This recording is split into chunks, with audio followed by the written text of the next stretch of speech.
Hey, what's up? I'm Inizalea from ToleratedCinematics.com, and today I will be showing you how to create this awesome lower thirds that you see right here. I know it looks awesome. We're going to see how to create that in Adobe After Effects entirely, but if you don't wish to follow this tutorial or you want to support our YouTube channel, you can always buy the template on our website. We have the After Effects template, but we also have the Essential Graphics template, which you can use in After Effects, but you can also use it in Adobe Premiere Pro, which is absolutely amazing. Because if you're not an After Effects expert, or even if you are and you just want to use this in Adobe Premiere Pro, you can just import the Essential Graphics, change a few things like the color, the text, and stuff like that, which social media you want to use, and you just fly with it. It's so awesome. Seriously, these Essential Graphics are so awesome. I love them so much, and it's a really big game changer if you ask me. But I'm going to show you the promo about the Essential Graphics right now so you get an idea of it, and then after that we're going to see the tutorial on how to create it exactly.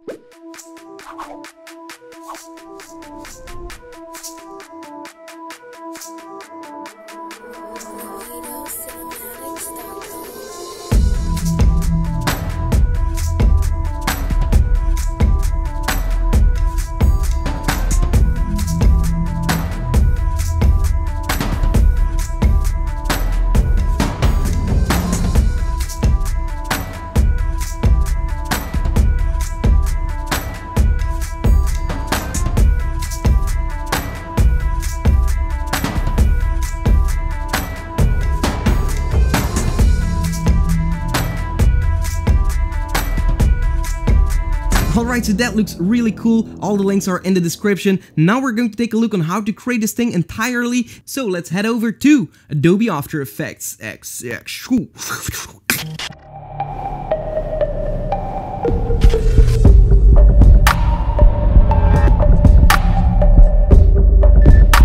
Alright, here we are in Adobe After Effects, and today I will be talking about how to create this right here. So this is a really cool lower thirds if you ask me. I really like the style. It's very cool, very dynamic. So yeah, let's see how to create something like this. So the first thing that we'll do is actually create a new composition, and we can actually make this a square. So I'm going to go for like 2000 by 2000, and then right here I'm going to be renaming this to like pop effect. And there we go. Let's click OK. And here I'm going to my assets folder, and I'm going to use one of the Instagram logos right here. So I'm going to drag this right here into my composition. Okay, there we go. And now what I want to do is press S on the keyboard, maybe lower the scale to something like 75, something a little bit smaller, or maybe even 50 to make it small enough so we have enough space to make that pop effect. Okay, so once you have that, we are going to click away, make sure that your layer isn't selected, and we are going over here and select the rectangular shape. Okay, so right here. And now I will be, making something like this, something like similar to the kind of, Instagram logo that we see right here. We can also hold Shift to make it perfectly, having the same ratio, so actually being like a square.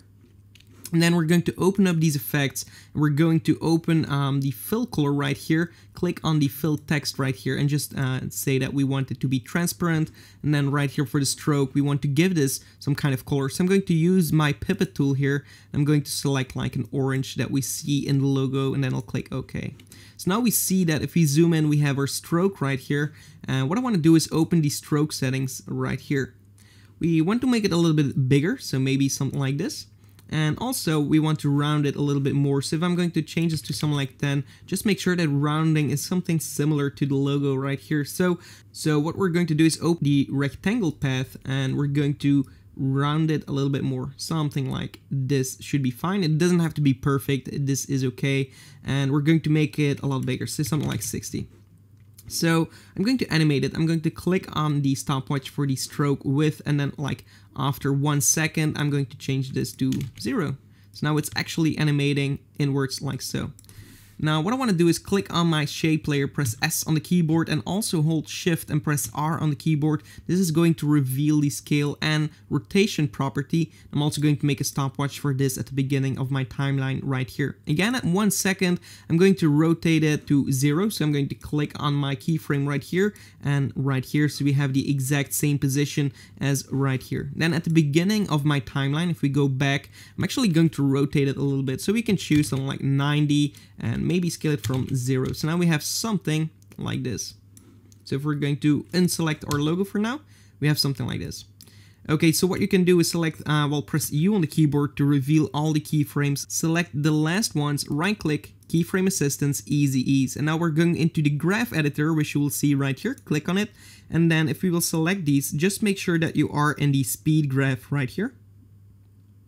We're going to drag this to the left, all the way to the left. So now it's actually going to give this some kind of pop effect. So it really starts out really quickly and then it slows down, something like this. What you can do if you want it a little bit quicker is just drag this in a little bit and then you have something like this. Okay, so now we have our first kind of animation. What I want to do now is duplicate that layer. So click on the layer, go to Edit, Duplicate, and we're going to press U on the keyboard and just offset it like 1 frame. So if we're going to zoom in here, we can actually offset this a little bit. So now we have something like this. And of course you want it to look a little bit different. So what we'll do is open up these settings here and we're going to the stroke. And at the beginning, I want my stroke to be even bigger, something like maybe 100.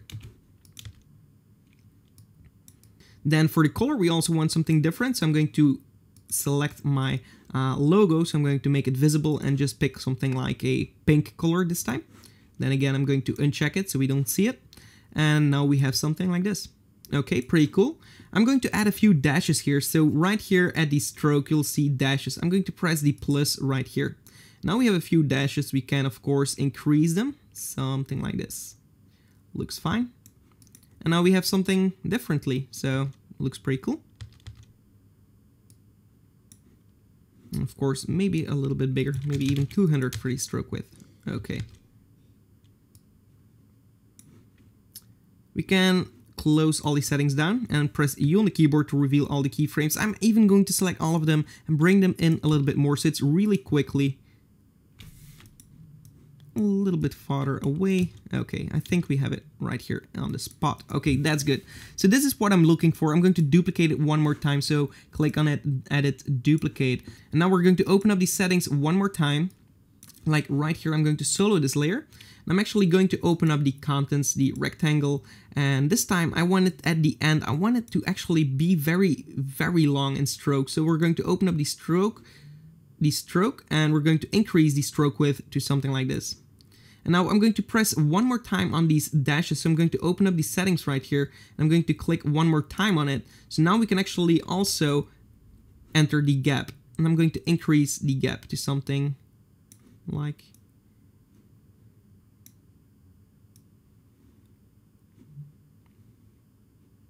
this, and we can make it a lot thinner. So now we have something like this, and of course you can add a few other dashes if you want to, so just play around with the offset. So now we have something like this, which looks extremely weird if you ask me. Maybe you can start off like at 50, and now they're actually growing a little bit like so. And now what you want to do is actually just close everything down while we're going to unsolo this. Select this layer and go to Layer, Pre-compose it. We're going to move all the attributes and just rename it to like Stroke Explosion. And we're going to click OK. So now what I want to do is I'm going to choose my mask tool here. And I'm going to select my ellipse tool. And right here at the beginning, I'm actually going to make a circle like this, a perfect circle where it's actually entirely covered. So what I want to do is click over here and just subtract it. So now we're not going to see it anymore, and we're going to open up our mask settings. I'm going to click on the keyframe for, well, the stopwatch for the mask expansion. And then we're going to the beginning here. We're actually going to make this a lot smaller so we can actually see our stroke. And as you can see, by just doing this, maybe minus 500 should be fine. just by doing this, you're going to see that we are actually closing our strokes like this. And actually what I want to do is, if we open up this composition, just make sure that the shape layer actually starts at the beginning. So go back to that pop effect. We're actually going to offset this effect a little bit more into time, and now we have something like this. And of course you can make it a lot smaller if you want, so we can go in here, open the settings, and go into the content rectangle stroke, and just make it smaller.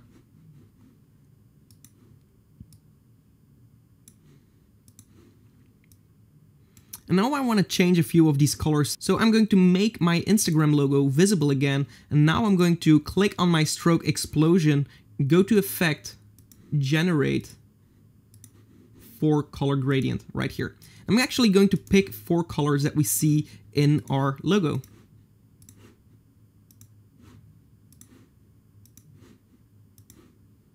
Maybe a little bit different. And there we go.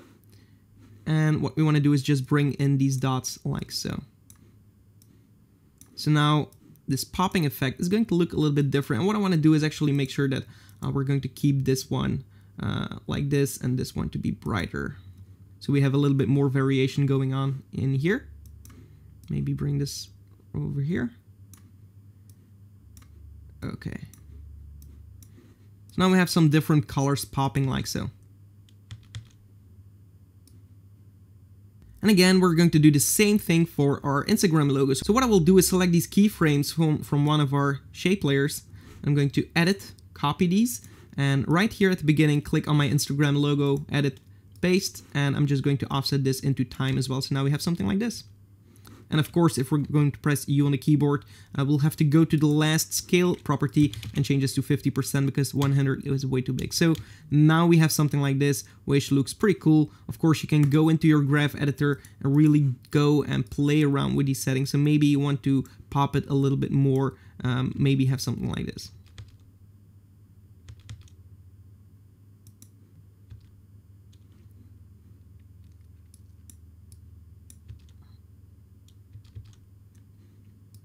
Okay, so now we have our first animation.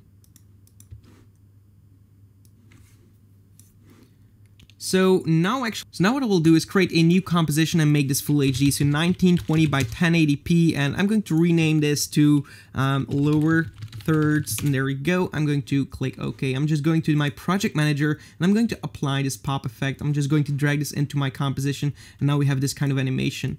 So now what we want to do is right here when it actually slams in, so right here it's revealed, I'm going to press P on the keyboard and actually also S on the keyboard because I want to make it smaller. I just wanted to make sure that we are not losing any quality, so maybe something like 25 or 35 should be fine. And then what I did is press P on the keyboard, click on the stopwatch, and then like 20 frames further away. I'm doing this with the page down, by the way, holding shift. And then what I did is just moved it to the left. Also right click, keyframe assistance, easy ease, and just made this a little bit longer. So these animations are very similar, but these animations like move it to the left and then just like slowly ramps out in speed. So this is a really nice effect to add in motion graphics. Make it a little bit longer or whatever you need. So I did something like this and actually moved it a little bit more to the left. And while I did that, if we're going to take a look right here in my animation, because I'm not going to make it entirely like this, but yeah, I'm just going to show you a lot of these techniques right here. So we have this text coming out. So what I will do is right here, I'm going to import my text logo and also make this smaller, something like 50 or maybe 35 as well. And go to Effect, Generate, Fill. I'm going to make this white and 25 in size. There we go. What I want to do right here at the end, I want this Instagram text to be at the right spot. So right here, I'm going to press P on the keyboard, click on the stopwatch for this logo, go all the way to the beginning, and just make sure that it's on the left side of our logo. So now it's actually revealing itself. Also the last keyframe, right click, keyframe assistance, easy ease, and also go to the graph editor and just bring this in a little bit more. So we have this kind of animation. Looks pretty cool. The only thing that is missing here is that we are actually seeing our Instagram logo right here before our logo is actually revealing it. So what we want to do here is create a new shape layer. So I'm going to click away, go over here, and I'm going to create a rounded rectangle tool. I'm going to select something like so, and right here again we want to click on the stroke and just make sure we have no stroke, but we do have a fill this time, so make it whatever fill color you want it to be. And then we're going to press P on the keyboard, and actually I'm going to put it below our logo for now, and I'm going to take my selection tool and put it in the right position of our edge of the Instagram logo right here. So I'm going to click on the stopwatch for our position, and then right here at the end I want it to be right here. Okay, so again at the size of our Instagram logo, right click, keyframe assistance, easy ease, and what we want to do is make sure that we have the same kind of exponential fade out like we had in our actual logo. So now it should follow along with our Instagram logo. Actually, another thing that we could do and that I'm thinking about right now is actually deleting all these keyframes and just using the parent tool and click, select the pop effect. So now it should actually follow along with that layer. I'm going to put this above right here. I'm going to toggle the switches right here, and I'm going to use the track matte, and I'm going to use the alpha matte. So now it should only reveal the text, the only thing that we want to change is alpha inverted matte, so we actually see everything outside of the shape instead of inside. So now it's revealing our text like so, like this.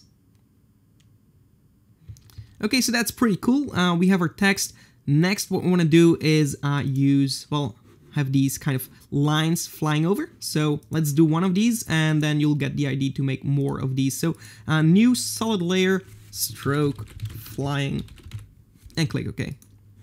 I'm going to use my pen tool, click over here. Well, actually, before I click, I will click and drag, so we have something like this. Then right here, I'll click and drag as well. I'm holding the shift to actually make it straight like this. And then again, right here. Of course, with the selection tool, you can reposition everything like so. And there we have it. So we have our mask on our solid layer. Now I want to go to my effects and presets and search for the stroke effect. And I want to apply this to that same solid layer. Now we have our path 1 automatically selected, so that shouldn't be a problem. And for the paint style, we actually want to use on transparent. So now we actually have a stroke right here. We can make it a little bit thicker like this. And what we want to do is actually click on, again, take a color that we see in our logo to keep everything consistent. So what I want to do is make sure that we start at, opacity 100. What am I doing here? The end and start should be both 0. I'm going to click on these two stopwatches and then move a little bit forward and change it to 100. So actually, you're not going to see a thing going on. We're going to press U on the keyboard to reveal these keyframes. Now, like right here, I'm actually going to move them to the beginning and the ending right here.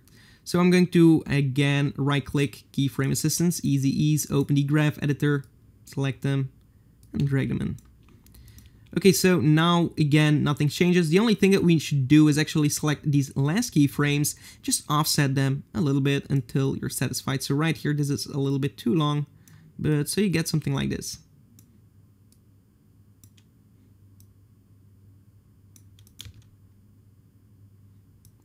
Of course, this is a little bit too much, so what you can do is just soften this up a little bit, maybe even move the entire mask down a little bit like so, and maybe you don't want it to last this long, so maybe select this layer, just make it, double click on it and just make it shorter like so, and now you have a different kind of animation like so. And of course, if you just select this layer, go to edit, duplicate, you can actually just click on one of these keys like so, move this up a little bit, and now you have a different one. So this is how you change it, and then again, just pick another color, and now you have two strokes.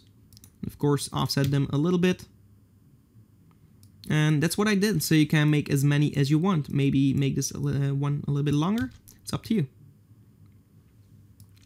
Okay, so that's basically it, how to create these strokes. And then we have one last thing to do, and that's this circle coming up and then forming the entire rectangle like so.